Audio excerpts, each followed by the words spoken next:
Bonjour, c'est Anne-Marie. Vous êtes nombreux et nombreuses à me demander des méthodes pour bien préparer son PACES. Donc, je suis Anne-Marie et j'accompagne depuis près de 10 ans des jeunes à passer des concours en école d'ingénieur, à se préparer à l'oral, à avoir des bonnes méthodes de travail qui correspondent à leur rythme de travail. Et je suis coach, c'est-à-dire que je vais travailler sur l'état d'esprit, la confiance en soi, notamment lors de cette année de PACES, qui est une année d'épreuves et de défis pour beaucoup d'étudiants.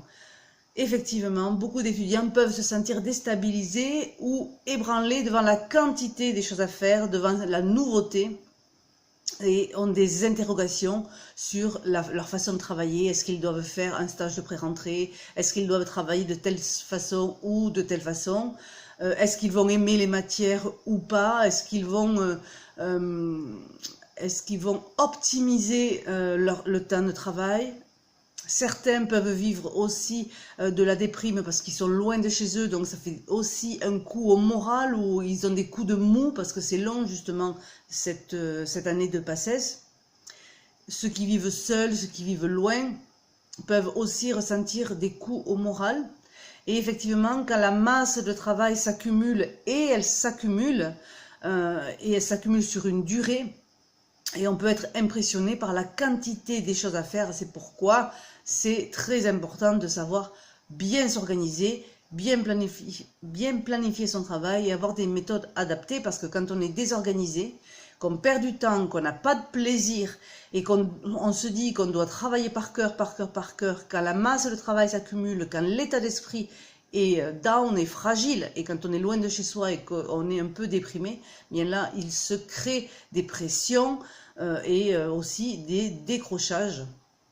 Justement, ces décrochages peuvent survenir après le premier concours, en principe, le premier concours du mois de décembre, parce que là, il y a eu beaucoup de pression et une mauvaise organisation, et surtout que le jour du concours, certains étudiants peuvent se sentir aussi comme du bétail et ne pas se sentir comme des bêtes à concours, et se sentir aussi dans une forme de compétition, et ça crée du stress, ça crée des angoisses, ça crée de l'anxiété.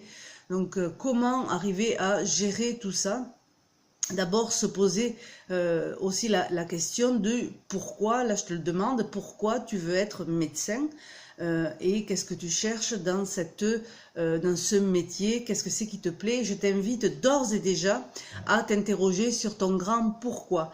Pourquoi tu veux être médecin? Parce que c'est vrai que si cette réponse-là, elle n'est pas suffisamment solide en toi et chez toi, tenir sur la distance autant de travail de manière méthodique, ça va être compliqué. Donc d'ores et déjà, pose-toi la question, pourquoi tu veux être médecin? Pourquoi tu choisis d'être médecin? Parce que quand tu vas trouver ça, eh bien, il va être possible de te sentir mieux, de trouver du plaisir, de trouver des méthodes, d'avoir plus confiance en toi, de bosser de manière plus équilibrée en ayant un esprit clair, un esprit limpide dans ta destination, dans ton cap. Dans cette formation, je vais te montrer comment faire avec la méthode du quadrant. Donc c'est une méthode qui a 4 axes dont je vais te parler, et on ira les voir les uns après les autres. Et la formation est décomposée en 4 vidéos de 4 axes. Le premier axe, c'est traquer les erreurs, sortir de l'échec. Traquer les erreurs, c'est quelles erreurs tu fais qui te mettent en échec. Tu vois, là, on va aller travailler le peak state, c'est-à-dire l'état d'esprit, pour que tu aies un état d'esprit solide qui te permette justement de tenir la distance, de gérer la pression, de gérer l'accumulation, de gérer le stress avant le concours et le jour du concours. Donc là, on ira voir tes stratégies d'échec, et je te poserai des questions dans cette première vidéo de formation sur qu'est-ce qu'il te manque pour avoir un état d'esprit solide, pour réussir, en tout cas réussir à tenir sur la durée. Dans la deuxième partie de ce cadran, qui est la vidéo numéro 2, nous irons voir ton organisation et ta planification et je te montrerai comment tu peux planifier, comment tu peux t'organiser, optimiser ton temps à la semaine et au mois parce que tu as à travailler à un rythme soutenu tout le temps. Tu ne peux pas travailler par exemple 3 heures un jour et 10 heures le lendemain. Tu as besoin de travailler un rythme soutenu tout le temps, toutes les semaines, justement pour que ça puisse, pour que tu puisses apprendre au mieux parce qu'il y a des quantités de choses à apprendre et à connaître et le par cœur, ça demande une stratégie bien particulière. Travailler en rythme soutenu, c'est aussi te connaître, c'est-à-dire à quel moment tu travailles le mieux. Donc ça, on ira le voir dans la vidéo numéro 2 et je te poserai des questions. Et tu peux déjà aller t'acheter un cahier justement pour noter tout ce dont tu as besoin de savoir pour toi. Dans la troisième partie du cadran, il sera question d'apprendre mieux, plus vite et de manière efficace. Souvent, on s'aperçoit qu'on ne sait pas apprendre et on ne sait pas comment étudier, on ne sait pas comment apprendre au mieux. Il y a certaines matières qui s'apprennent d'une certaine façon et notamment là, pour la PACES, c'est important de connaître plusieurs méthodes et je t'en enseignerai 7 à 8 méthodes de base et tu pourras jongler avec pour les utiliser selon la matière que tu aimes ou non. Selon si les matières ce sont plutôt des schémas, si c'est plutôt du par cœur. Donc là tu vas avoir des techniques bien spécifiques pour justement adapter le cours à la méthode. Pour ça il va être question de faire le repérage des cours qui sont faciles pour toi et difficiles pour toi. Je pourrais te dire que le cours de physiologie, tu peux le travailler d'une certaine façon, mais ça va peut-être pas te convenir. Donc le mieux, c'est de te donner une série de méthodes et tu vas pouvoir jongler avec et trouver la tienne. Parce que je me suis aperçue au fil du temps, en coachant des étudiants en médecine, que je pouvais leur dire d'utiliser une certaine méthode et puis ça ne leur convenait pas parce que ce n'est pas leur façon de travailler.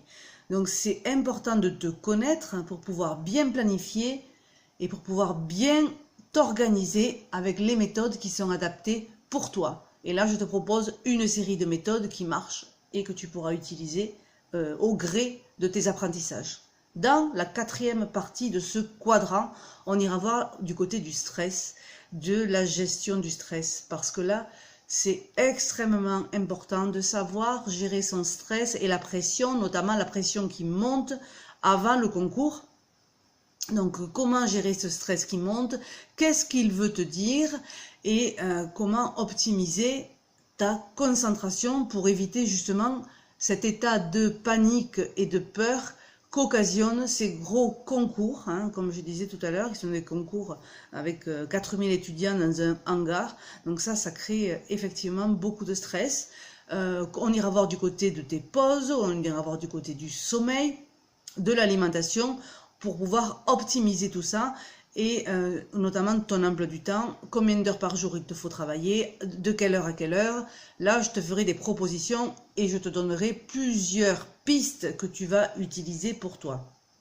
Dans cette formation, en 4 axes, il y a tout ce qu'il faut savoir pour avoir un état d'esprit qui soit fort, qui soit solide pour augmenter la confiance en soi. Mais la confiance en soi s'augmente en augmentant ses capacités d'apprentissage, en ayant les bonnes méthodes, la bonne stratégie et la bonne planification. Et aussi en ayant des protocoles pour pouvoir gérer son stress tout au long de l'année. Parce que les étudiants, bien souvent, sont très motivés au départ, au début, en septembre ou en août, quand ils font la pré-rentrée. Mais au fur et à mesure, notamment après le premier concours, là, ça devient très dur. Donc, je t'invite d'ores et déjà à lire et écouter ces vidéos de formation et à commencer à traquer ton erreur pour sortir de l'échec, à trouver ce qu'il te manque pour réussir, à organiser ton temps, à trouver tes bonnes méthodes, aussi à commencer à gérer le stress pour rester concentré sur la durée.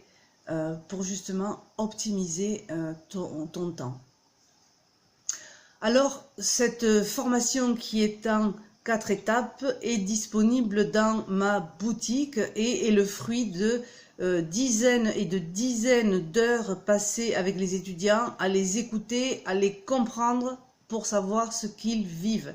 Et ils vivent un manque de confiance, un manque de concentration, un manque de méthode et aussi un manque de clarté.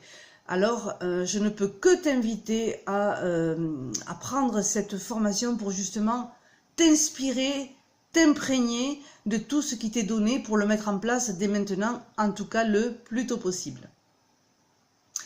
Est-ce que tu souhaites faire un stage de pré-rentrée pour le mois d'août? Je ne peux que t'y encourager si tu le souhaites. Et je te donne une astuce dès maintenant, une méthode dont tu peux te servir.